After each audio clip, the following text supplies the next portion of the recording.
But it is time right now, Stephen A. Smith, for us to give out our first award right here. Nominees for Best Coach or Manager are. Give it up. Ready? Bruce Arians, the 2012 NFL Coach of the Year. Not a bad choice. Gino Auriemma won his 8th national title. We love Gino. Okay. We know that. John Danowski won his 2nd national championship in 4 years with Duke lacrosse. Let's see a comment. Love it. I appreciate that. But it's lacrosse. Never heard of it. Yeah, but go ahead. Thank you. Rick Pitino, first Division I coach to win a championship with 2 different schools. That is true. We all know this about Pitino. And of course, Eric Spoelstra led Miami to back-to-back titles. Right. And legitimately can run for mayor of South Beach. All right, I will let you do the honors, yes. Mr. Smith. Thank you so much. Never had to open one of these before. You know, let's see.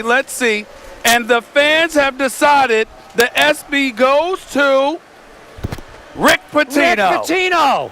What a great choice. I think so. Was that not a brilliant coaching job with a team that wasn't loaded with high NBA draft picks? 35 wins, a school record, national championship.